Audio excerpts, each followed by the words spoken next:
महामंडलेश्वर श्री बाबूगिरी जी महाराज जी, उनके लिए एक बार जोरदार ताली बजाकर साधुवाद। एवं कथा को सुचारू रूप से संचालित करने के लिए क्षेत्रीय विधायक श्री अशोक जी कोठारी जी एवं श्री शिव महापुराण कथा समिति भीलवाड़ा राजस्थान, एक बार यहाँ क्षेत्रीय विधायक जी के लिए, यहाँ के सांसद जी के लिए जोरदार ताली बजाकर उनका स्वागत, वंदन, अभिनंदन, जिन्होंने इस पवित्र पावन कथा को दिव्यता प्रदान करी। कथा मंडप में ही विराजमान महामंडलेश्वर हंसराज जी महाराज श्री, महामंडलेश्वर स्वामी हितेश्वरानंद सरस्वती जी,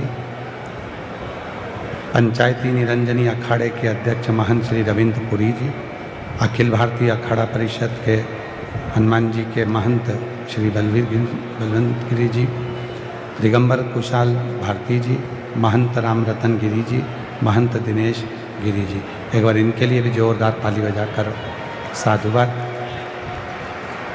कथा में जो प्रतिदिन अनुष्ठान में पूजन में मुख्य यजमान का पद ग्रहण करे श्री राम प्रकाश मनीष जी बहेड़िया भीलवाड़ा राजस्थान से, इनके लिए भी एक बार जोरदार ताली बजाकर उनका भी स्वागत। ये पवित्र कथा शिव की कृपा से, उनकी उदारता से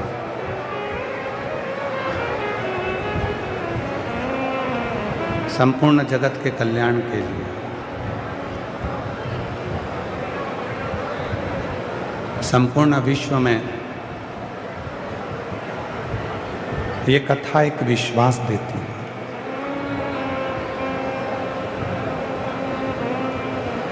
और जिस दिन आपने और हमने अपनी जिंदगी में शिव पर विश्वास कर लिया, उस दिन फिर आपको और हमको भटकना नहीं पड़ेगा। तेरी कृपा बिना ना हिले एक भी अणु, लेते श्वास तेरी कृपा से तनु तनु, बखान क्या करूं मैं राखोगे मेरे का, चपटी भभूत में खजाना का, हे गंगाधार मुक्ति ओंकार तू, भोले ओंकार तू, आयो शरण तिहारी शंभो तार तार तू। बखान क्या करूं मैं राखो के डेर का, चपटी भभूत में खजाना कुबेर का, हे गंगाधार मुक्ति ओंकार तू, भोले ओंकार तू, आयो शरण तिहारी शंभो तार तार तू। शिव, जिनको तुलसीदास बाबा जी ने विश्वास कहा, माता पार्वती जिनको मेरे तुलसी बाबा जी ने श्रद्धा कहा, एक विश्वास और एक श्रद्धा, एक मानव की देह को मंजिल तक पहुंचाने के लिए ये दो चीजें बहुत जरूरी है। एक विश्वास भी जरूरी है और दूसरी श्रद्धा भी जरूरी है। पर शिव पुराण में लिखा है कि विश्वास भी करें तो किस पे करें, भरोसा भी करें तो किस पे करें।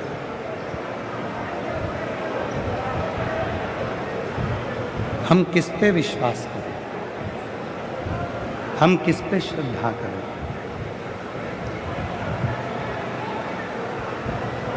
हम विश्वास करें तो किस पे करें और हम श्रद्धा रखें तो किस पे रखें। हर किसी पर इस कलिकाल में हम विश्वास भी नहीं कर सकते, अंदर का प्रेशर नहीं है।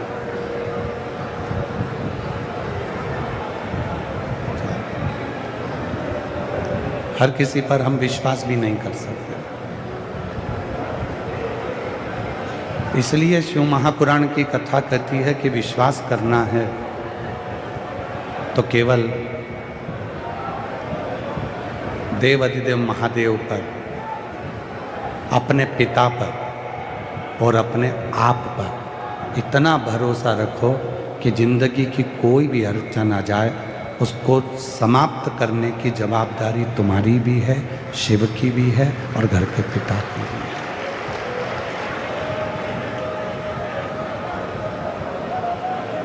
लोग कहते हैं कि गुरुजी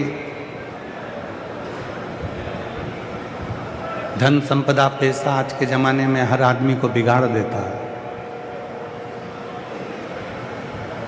पर सही मायने में कहें पैसा आदमी को नहीं बिगाड़ता, आदमी पैसे को बिगाड़ देता है।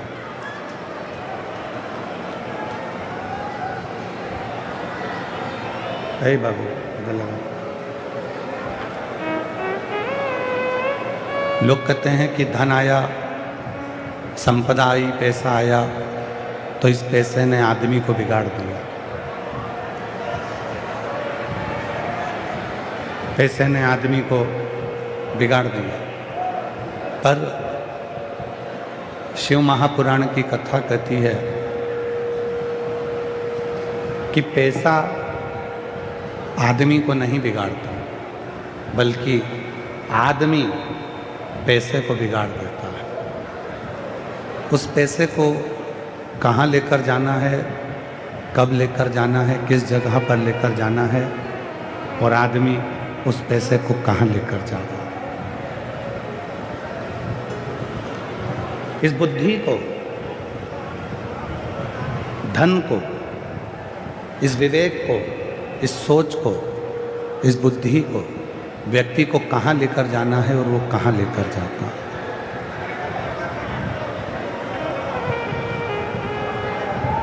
हम आपसे एक प्रश्न करें, आप सब भोजन करने बैठते हो, रोज भोजन करते हो, स्पीकरों की आवाज़ नहीं आ रही, चोंगों की आवाज़ आ रही, इसलिए कुछ आवाज़ नहीं पहुँच रही।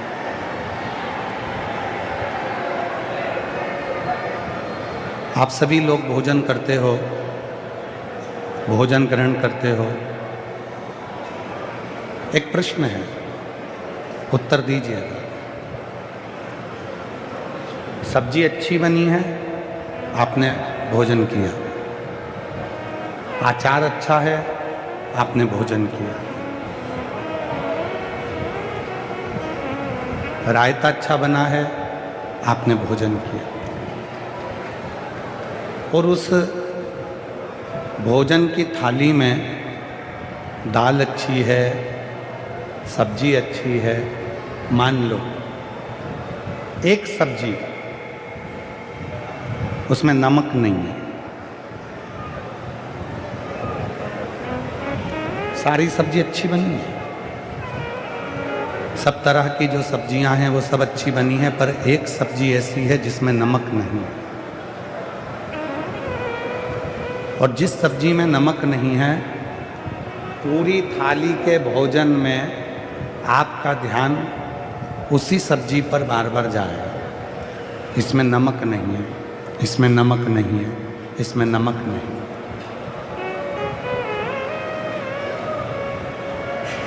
दूसरे से भी कहोगे कि इसमें नमक नहीं है, एक बार नहीं 4 बार कहोगे, भोजन कर कर नमक डाल के सब्जी खा भी लोगे तो भी खड़े होकर कहोगे कि माता जी इसमें नमक नहीं, इसमें नमक नहीं।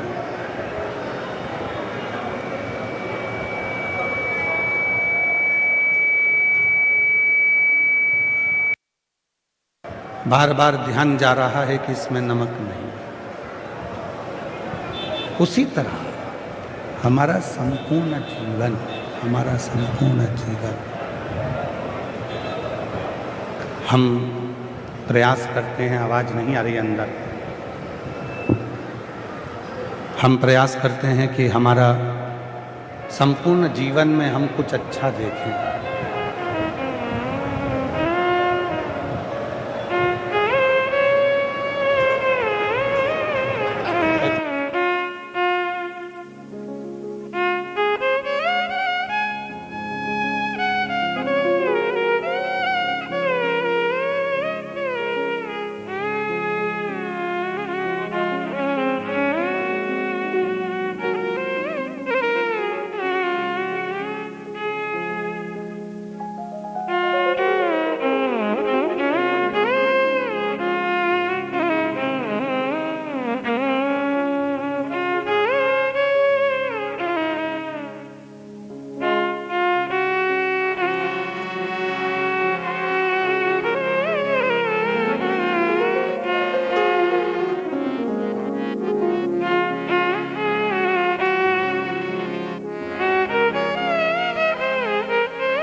भोजन की थाली में संपूर्ण भोजन है,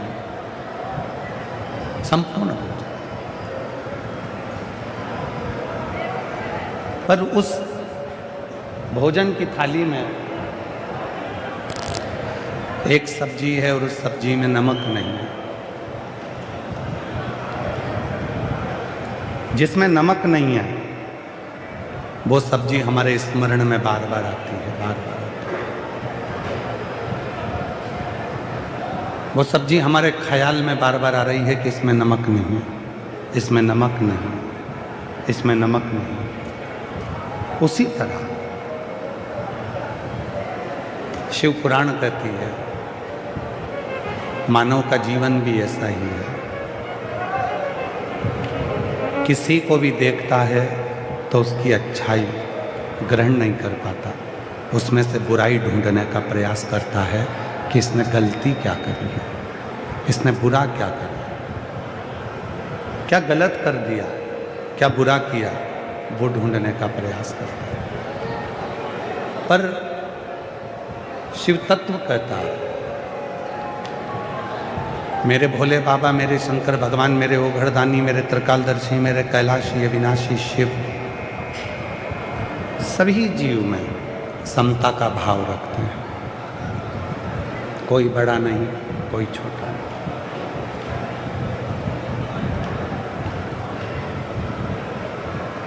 तेरे लाखों दीवाने बड़े से बड़े, तेरे चरणों में कंकर माटी से पड़े।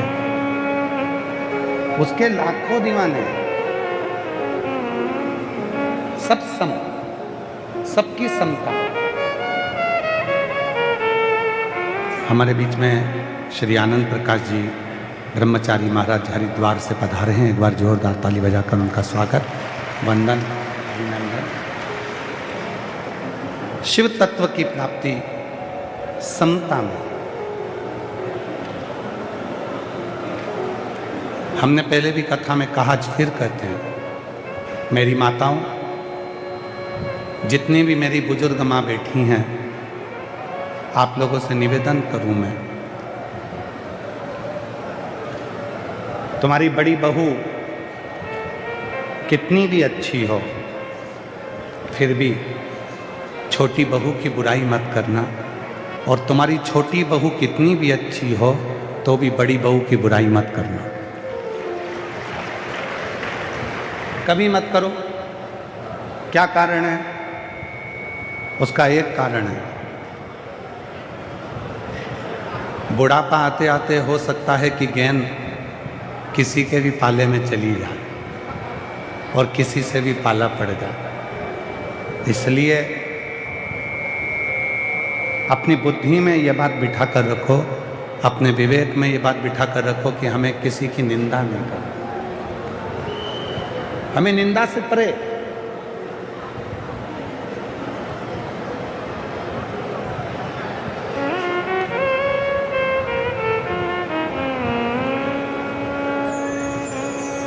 किसी भी निंदा में हमें नहीं डूबना, चाहे वो इंसान की निंदा हो, संत निंदा हो, महंत निंदा हो, ब्राह्मण निंदा हो, किसी स्त्री पुरुष की निंदा हो, किसी बेटी बेटे की निंदा हो, या फिर देवाधिदेव महादेव की निंदा हो, किसी निंदा में हमको नहीं।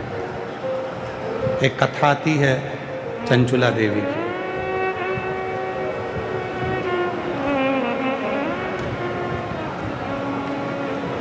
तुमरुका जी ने जब शिव महापुराण की कथा पूरी की पूरी सुना दी और शिव महापुराण की कथा जब पूर्ण विराम की ओर जाने लगी, कथा विराम की ओर गई, तब तुमरुका जी ने भगवान देवाधिदेव महादेव से एक प्रश्न किया, बाबा आज मैं वक्ता हूं, आप श्रोता हो, आप कथा के श्रोता हो, ईसर गोरा बनकर आप कथा को श्रवण कर रहे हो, जजमान बनकर आप कथा को सुन रहे हो।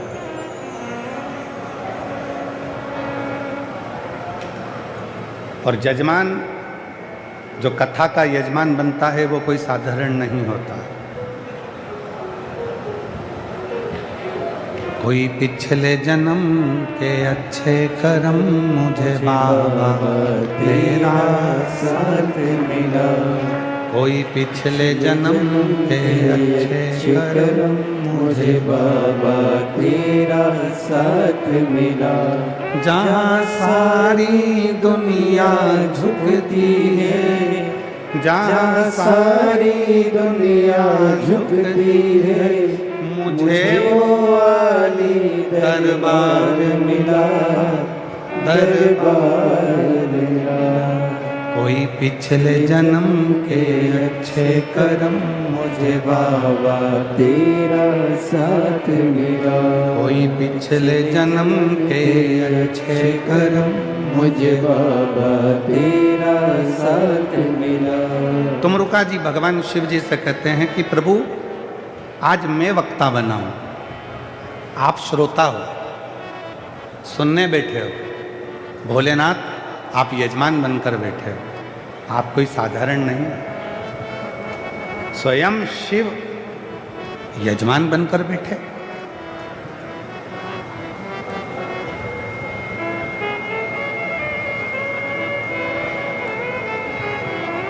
अच्छा एक बात बताइए, गंगा जी पृथ्वी पर ऐसे ही आ गई थी क्या? जम के बोलो जरा। नहीं आया। कौन लेकर आया? जम के आवाज नहीं आई, जरा बोलो। भागीरथ।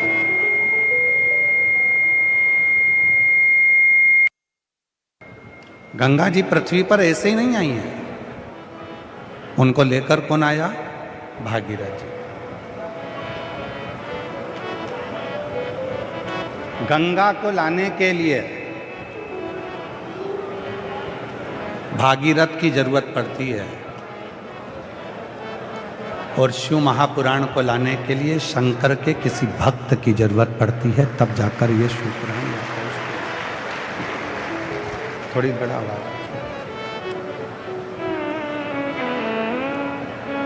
भागीरथ गंगा को लेकर आए, तब जाकर गंगा पृथ्वी पर आई, वरना गंगा पृथ्वी पर नहीं आती। महामंडलेश्वर बाबूगिरी जी महाराज जैसे कोई भागीरथ हैं जो शिव महापुराण को भीलवाड़ा जैसी नगरी में लेकर आ गए। इस शिव महापुराण को भीलवाड़ा की नगरी में लेकर आ गए। कोई है, कोई पूर्व जन्म का कोई अच्छा कर्म हमारे जीवन में होता है, तब जाकर कोई अच्छे कर्म के कारण हम अच्छी जगह पर पहुंचते हैं।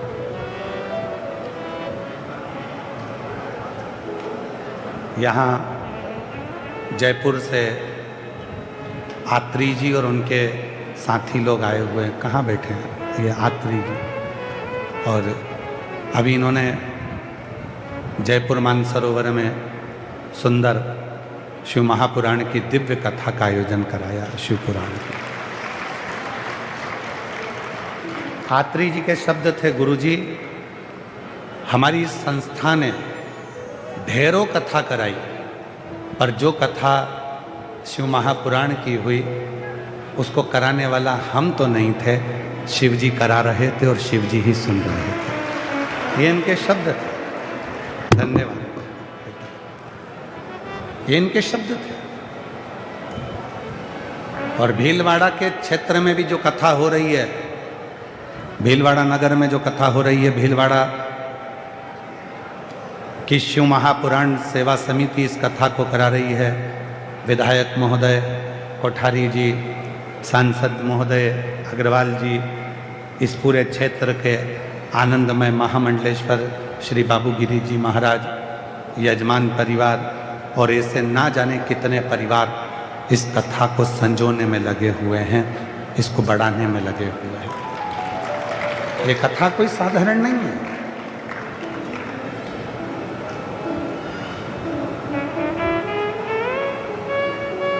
42 डिग्री टेम्परेचर से ऊपर टेम्परेचर है आज, और भक्तों का सैलाब ऐसा है कि छाता लगा लगा कर, अपनी साड़ी का पल्लू कर कर कर, अपने बच्चों को साथ में रहकर, दरी लगाकर, चादर लगाकर, पन्नी लगा लगा कर लोग कथा का तत्व ग्रहण कर रहे हैं।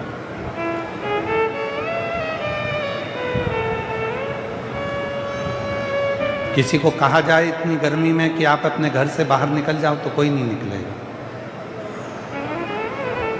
केवल एक शिव के लिए, शंकर भगवान की परम कथा के लिए लोग अपना एसी का रूम और डनलप का गद्दा, कूलर, पंखा छोड़कर पसीने में नहा रहे हैं, धूप में बैठकर, छाता लगाकर कथा का तत्व ग्रहण कर रहे हैं। तुमको क्या लगता है कि तुम कथा सुनने के लिए आए हो? तुमको लगता है कि छाता लगाकर तुम कथा सुन रहे हो? तुमको लगता है कि कपड़ा सिर पे डालकर तुम कथा सुन रहे हो? नहीं नहीं नहीं। मोहल्ले में शादी होती है, कई बार पत्रिका सगे भाई को नहीं दी जाती है, और पूरे मोहल्ले में जिससे अच्छी पहचान होती है शादी की पत्रिका उसी को दी जाती है।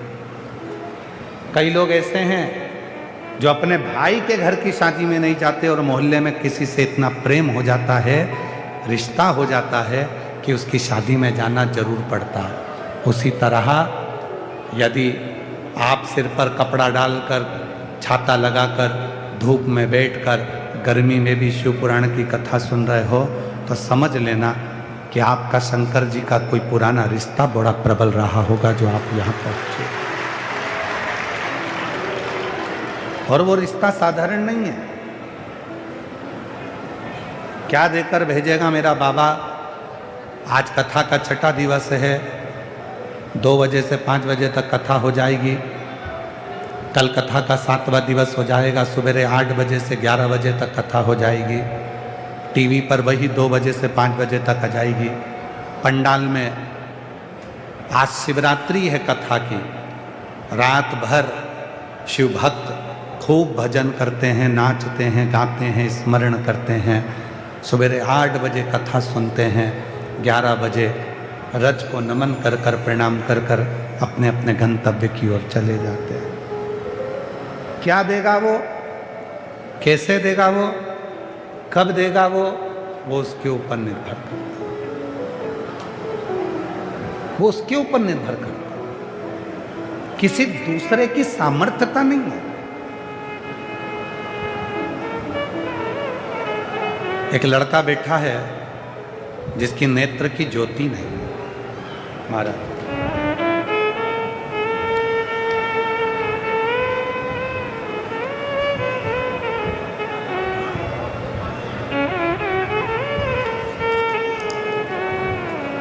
कहाँ बैठा है? एक लड़का है जिसकी सांगानेर जिला जयपुर से आया हूँ। कहीं बैठे हों तो हाथ हिलाएंगे। 10 साल की उम्र में मेरी आंखों की रोशनी चली गई। कहीं बैठे हो बेटा तो हाथ हिला सकते हैं।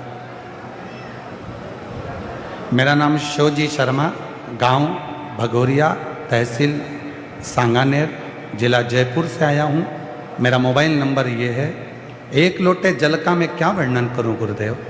10 साल की उम्र में मेरी आँख की रोशनी चली गई। जब से रोशनी गई तब से